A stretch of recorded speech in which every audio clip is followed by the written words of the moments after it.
اللهم صل على سيدنا ومولانا محمد۔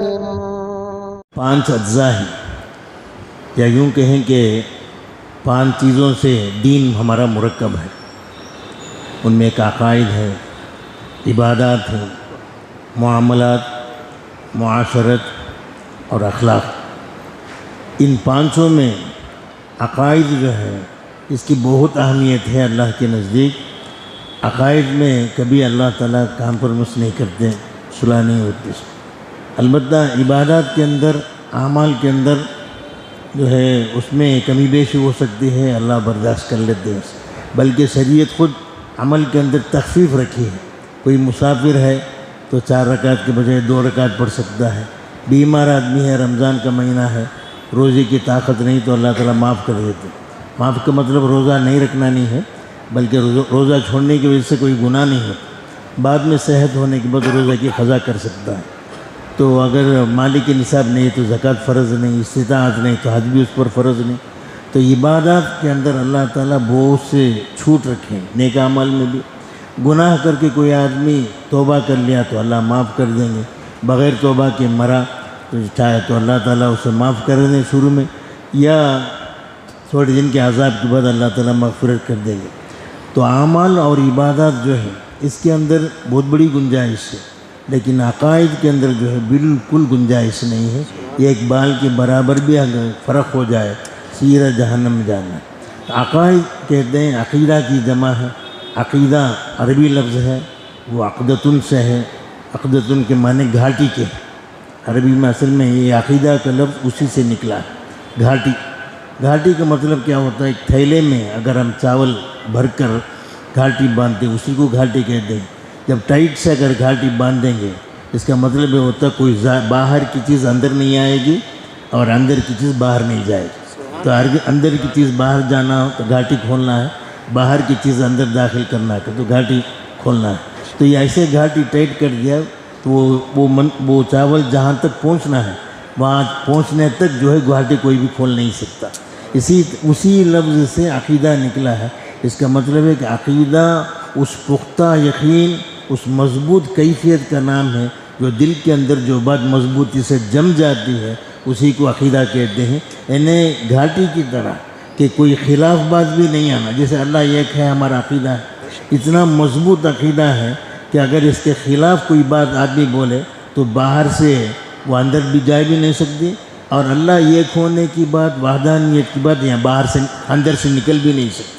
تو عقیدہ اسی کو کہتے ہیں کہ اندر جو بات جمی ہوئی ہے، یقین کے ساتھ جو بات جم کر ہے وہ بات نہ نکلے مرنے تک، نہ اس کے خلاف کوئی بات باہر سے اندر آئے۔ تو اسی سے عربی لفظ سے نکل کر وہ عقیدہ کا لفظ تیار ہوا۔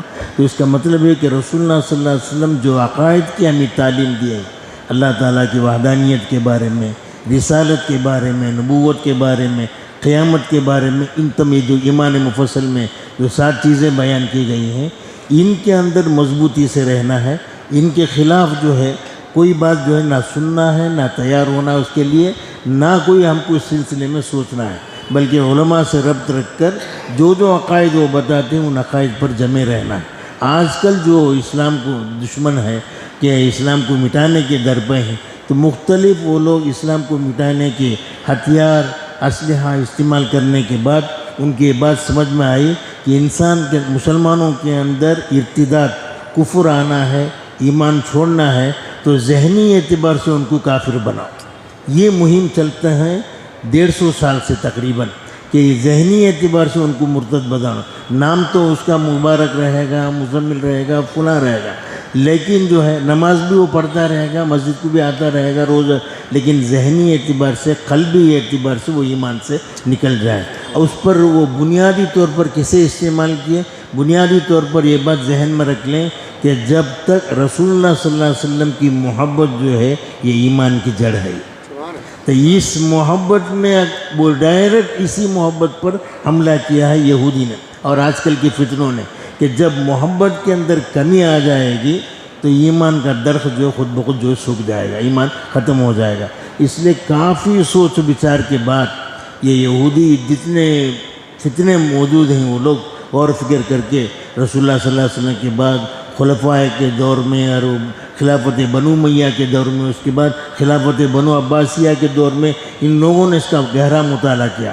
مطالعہ کر کے ان کی ایک ہی بات سمجھ میں آئی کہ جس آدمی کے دل میں محمد صلی اللہ علیہ وسلم کی محبت اور عظمت رہے گی، اس کے ایمان پر ڈاکہ ڈالنا بالکل گنجائش نہیں۔ اس لیے وہ لوگ ایمان پر حملہ کرنے کے بجائے ڈائریکٹ اور رسول اللہ صلی اللہ علیہ وسلم کی تعلیمات پر، آپ کی محبت پر حملہ کیے۔ کہ محبت پر حملہ کرنے کی صورت یہ ہے کہ حضور کی تعلیمات پر ان لوگوں نے شک و شبہ پیدا کر دیا۔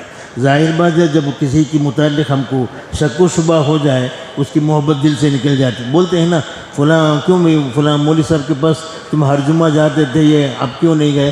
تو جاتا تھا، ان سے بڑی محبت تھی، لیکن ان کے بارے میں ایسے باتیں سننے میں آئیں تو اب دل وہاں جانے کے لیے منع کرتا ہے۔ تو اس طرح جب شک و شبہ میں آدمی مبتلا ہوتا ہے تو محبت جو ہے آہستہ آہستہ نکل جاتی ہے۔ تو یہ دشمنان اسلام میں کرتے ہیں رسول اللہ صلی اللہ علیہ وسلم کی تعلیمات پر، آپ کی پاکیزہ زندگی پر جو ہے شک و شبہ پیدا کرتے ہیں۔ پیدا کرنے کے نتیجے میں آج مسلمان کے دل سے جو ہے ایمان محبت نکلتی جاتی، محبت کے ساتھ ساتھ ایمان بھی کیا ہو جاتا ہے، رخصت ہو جاتا ہے۔ اس لیے بنیادی طور پر یہ ہم کو یہ سمجھنا ہے کہ رسول اللہ صلی اللہ علیہ وسلم کے ذات کے ساتھ ہم کو زیادہ محبت ہو۔ اس میں بنیادی چیز جو ہے ایمان کے لیے سے اللہ کی وحدانیت کا ہم ایمان رکھتے ہیں کہ اللہ کے علاوہ دوسرا کوئی معبود نہیں، وحدہ اللہ تعالیٰ کی الوہیت میں دوسرا کوئی شریک نہیں ہوتا۔ اسی طرح رسول اللہ صلی اللہ علیہ وسلم کی رسالت میں بھی کوئی شریک نہیں ہوگا قیامت تک۔ اور جتنے انبیاء علیہ السلام تشریف لائے، حضرت آدم علیہ السلام سے لے کر عیسیٰ علیہ السلام تک، وہ نبوت جو ہے رسول اللہ صلی اللہ علیہ وسلم کی نبوت کا عکس ہے، سایہ ہے۔ اصلی نبوت جو ہے، حقیقی نبوت رسول اللہ صلی اللہ علیہ وسلم کے ساتھ ہی خاص ہے۔ آپ کے پہلے آپ کے ذاتی نبوت کو لے کر آنے والا بھی کوئی بھی نہیں، اور جب پہلے ہی نہیں ہے کر کے بولے تو آخر قیامت تک کون نہ کر ایسی ذاتی نبوت کو لے کر آنے والا ہے۔ اس لیے یہ بنیادی عقیدہ رکھنا ہے، ایسے اللہ کی وحدانیت میں کوئی شریک نہیں ہو سکتا، نبوت محمدی میں کوئی شریک نہیں ہو سکتا، نہ پہلے نہ قیامت تک۔ خود حضور نے فرمایا کہ میں اس وقت ہی نبی بن چکا تھا جب حضرت آدم علیہ السلام کا پتلا تیار ہوا، یعنی روح بھی نہیں پڑی، انسان پیدا ہی نہیں ہوا، اس سے پہلے رسول اللہ صلی اللہ علیہ وسلم نبی بنائے جا چکے تھے۔ تو وہ نبوت پر جو ہے آج خاص طور پر ڈاکہ ڈالا جا رہا ہے، مختلف طریقوں سے، مختلف ناموں سے۔ کوئی گوہر شاہی فتنہ ہے، کوئی شکیلی فتنہ ہے، تو جامدی فتنہ ہے، کوئی انجینئر مرزا علی کے نام پر فتنہ ہے، کوئی دیندار انجمن کے ہندوستان کے اندر کل 15 فتنے ہی جو یہودیوں کے پیسوں پر، یہودیوں کے خزانوں پر پلتے ہیں۔ رسول اللہ صلی اللہ علیہ وسلم میں عظمت کو نکالنے کے لیے انہوں نے یہودی کے پشت پناہ اختیار کی، اس کے پناہ میں چلے گئے۔ تو یہ 15 قسم کے فتنے ہیں، ان کا مقصد ایک ہی ہے، نام الگ الگ ہے۔ جیسے ہم کہتے ہیں نا، نیا شکاری پرانا جال، جال تو ایک ہی ہے، جال شکاری کا مقصد جو ہے پرندوں کو شکار کرنا ہے، لیکن شکاری الگ الگ ہے۔ اسی طرح یہ فتنوں کا مقصد ایک ہی ہے کہ کسی طریقے سے حضور کی عظمت دل سے نکل جائے، مقصد ایک ہی ہے، لیکن شکاری اور شکار کی جال الگ الگ ہیں۔ کوئی یہ گوہر شاہی کے نام پر ہے، کوئی کسی کے نام پر ہے۔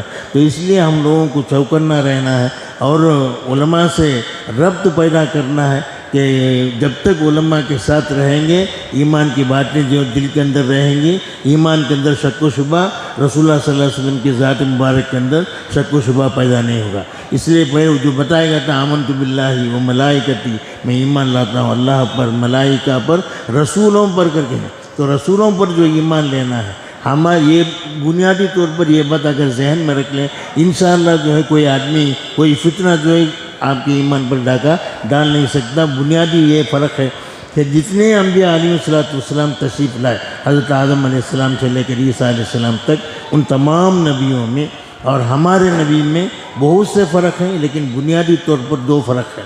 ایک فرق ہے کہ جتنے انبیاء علیہ السلام تشریف لائے، خاص قوم کے لیے، خاص جگہ کے لیے، خاص علاقے کے لیے تشریف لائے۔ آپ قرآن کا مطالعہ اگر گہرائی سے دیکھیں گے تو معلوم ہوگا کہ وَلَقَدْ أَرْسَلْنَا نُوحًا إِلَىٰ قَوْمِهِ، ہم نے حضرت نوح کو بھیجا ان کے قوم کے پاس بھیجا، دنیا کے پاس بھیجا نہیں بولتا اللہ تعالیٰ۔ وَإِلَىٰ ثَمُودَ أَخَاهُمْ صَالِحًا، قوم سمود کے بعد حضرت صالح علیہ السلام کو بھیجا۔ اس کا مطلب ہے کہ حضرت صالح علیہ السلام قوم سمود کے لیے ہی نبی ہیں، دوسرے قوم کے لیے نبی نہیں تھے۔ وَإِلَىٰ عَادٍ أَخَاهُمْ هُودًا، حضرت قوم عاد کے بعد حضرت ہود علیہ السلام کو اللہ نے بھیجا۔ اس کا مطلب ہے کہ حضرت ہود علیہ السلام خاص اسی قوم کے لیے مقام بنا کر گئے۔ وَإِلَىٰ مَدْيَنَ أَخَاهُمْ شُعَيْبًا، مدین علاقہ ہے، اس علاقے کے لیے حضرت شعیب علیہ السلام کو بھیجا گیا۔ تو معلوم ہوا شعیب علیہ السلام خاص اس علاقے کے نبی ہیں۔ تو جتنے انبیاء علیہ السلام تشریف لائے تو خاص قوم کے لیے، خاص علاقے کے لیے تشریف لائے۔ ایک ایک زمانے میں دو دو نبی بھی ہوتے تھے، حضرت موسیٰ علیہ السلام کے ساتھ حضرت ہارون علیہ السلام تھے، حضرت ابراہیم علیہ السلام کے ساتھ ان کے بھتیجے حضرت لوط علیہ السلام تھے۔ تو ایک ایک زمانے میں دو دو انبیاء بھی تشریف لائے، کوئی خاص اس علاقے پر کام کرتے تھے، کوئی دوسرے علاقے میں کام کرتے تھے۔ یہ علاقے والے نبی، ان پر ایمان لے آنا ضروری نہیں، وہ مطلق نبی پر ایمان لے آنا یہ تو فرض ہے، لیکن اپنے عقائد کے لیے، اپنے اعمال کے لیے اپنے نبی کی اتباع کرنا ضروری تھا۔ لیکن رسول اللہ صلی اللہ علیہ وسلم کو جو ہے انا ارسلناک کافۃ للناس بشیرا ونذیرا، تمام لوگوں کے لیے آپ کو نبی بنا کر بھیجا گیا، قیامت تک کے لیے آپ کو نبی بنا کر بھیجا گیا۔ پوری قوم، پوری امت، پورے علاقے بلکہ پورے دنیا کے لیے اللہ تعالیٰ آپ کو آخری نبی بنا کر بھیجا۔ کیا تفسیروں میں آتا ہے، ہم جو پڑھتے ہیں نا الحمدللہ رب العالمین، پہلی آیت، تمام تعریف اللہ کے لیے جو تمام جہانوں کا پالنے والا۔ جہان کتنے ہیں آپ حضرات جان لیں، جہان جو ہے 18,000 جہان ہی دنیا کے اندر اللہ بنا کر رکھے۔ یہ عالم انسان ہم لوگ ہیں، عالم ملائکہ، عالم جنات، ایسے 18,000 جہان پیدا کر، 18,000 مخلوق نہیں، 18,000 جہان کا پیدا کرنے والا رب ایک ہی ہے۔ اور ان تمام 18,000 جہان کے لیے بھی نبی صلی اللہ علیہ وسلم ایک ہی نبی ہے۔ اس کے علاوہ صرف انسانوں کے لیے نبی نہیں ہیں آپ، صرف کسی خاص طبقے کے لیے، کسی خاص قوم کے لیے نبی نہیں ہیں، بلکہ 18,000 جہاں کے لیے بھی آپ ہی نبی ہیں، اور قیامت تک آپ ہی رہیں گے۔ جب قیامت تک آپ ہی کی نبوت ہے تو پھر دوسرے نبی آنے کی کیا ضرورت ہے؟ اس لیے ضرورت ہی نہیں ہے۔ تو یہ ایک فرق ہے۔ اور دوسرا فرق یہ ہے کہ رسول اللہ صلی اللہ علیہ وسلم کے قرآن جو معجزہ لے کر آئے ہیں، یہ قرآن جو ہے احکام الہی، یہ قیامت تک رہنے والی کتاب ہے۔ جب قیامت تک یہ کتاب ہے تو قیامت تک بھی جو ہے وہ نبی، جتنے انبیاء علیہ السلام تشریف لائے، ان کے تعلیمات ایک حد تک، ایک زمانے تک، حضرت موسیٰ علیہ السلام توریت لے کر آئے، وہ ان کے زمانے تک محدود۔ اب کوئی آدمی توریت پر عمل کرے گا اس پر نجات نہیں۔ اس کے بعد حضرت عیسیٰ علیہ السلام تشریف لائے، انجیل کتاب لے کر آئے، تو ان کی تعلیمات وہاں تک محدود، ختم۔ حضرت داؤد علیہ السلام زبور لے کر کتاب لے کر آئے، ان کی تعلیمات دوسری تک۔ لیکن رسول اللہ صلی اللہ علیہ وسلم جو قرآن شریف لے کر آئے، یہ قیامت تک یہ احکام خداوندی بتلانے والے، انسانوں کی رہنمائی مسلمانوں کی نہیں، انسانوں کی رہنمائی کرنے والی کتاب ہے۔ جب انسانوں کی قیامت تک آنے والی، انسانوں کی مخلوقات کی رہنمائی کرنے والی کتاب زندہ ہے، دوسری کتاب آ نہیں سکتی، وہ کتاب لے آنے والا بھی کوئی آ نہیں سکتا۔ تو یہ ایمان اگر ہمارے اندر موجود ہو جائے، یہ فرق ہم سمجھ لیں، ہمارے نبی اور رسول اللہ اور قیامت دوسرے انبیاء کے درمیان کیا فرق ہے، بنیادی فرق، ان کو اگر سمجھ لیں گے، اس پر مضبوطی سے جمے رہیں گے، دوسرا کوئی فتنہ جو ہے ہم پر حملہ اور نہیں ہوگا۔ خیر چند باتیں ذہن میں آ گئی تھیں، آپ حضرات کے سامنے میں پیش کر دیا۔ اللہ تعالیٰ عمل کی توفیق عطا فرمائے، ہمارے عقائد پر ہم جمے رہنے کی توفیق عطا فرمائے۔ وآخر دعوانا الحمدللہ رب العالمین، الحمدللہ رب العالمین۔ اللہم صلی علی سیدنا محمد وعلی آل سیدنا محمد وبارک وسلم۔ ربنا ظلمنا انفسنا وإن لم تغفر لنا وترحمنا لنكونن من الخاسرين۔ ربنا لا تزغ قلوبنا بعد إذ هديتنا وهب لنا من لدنك رحمة إنك أنت الوهاب۔ اللهم آت نفوسنا تقواها وزكها أنت خير من زكاها أنت وليها ومولاها۔ ربنا أتمم لنا نورنا واغفر لنا إنك على كل شيء قدير۔ اللهم إنا نسألك من خير ما سألك منه نبيك وحبيبك سيدنا محمد صلى الله عليه وسلم، ونعوذ بك من شر ما استعاذك منه نبيك وحبيبك سيدنا محمد صلى الله عليه وسلم، وأنت المستعان وعليك البلاغ ولا حول ولا قوة إلا بالله۔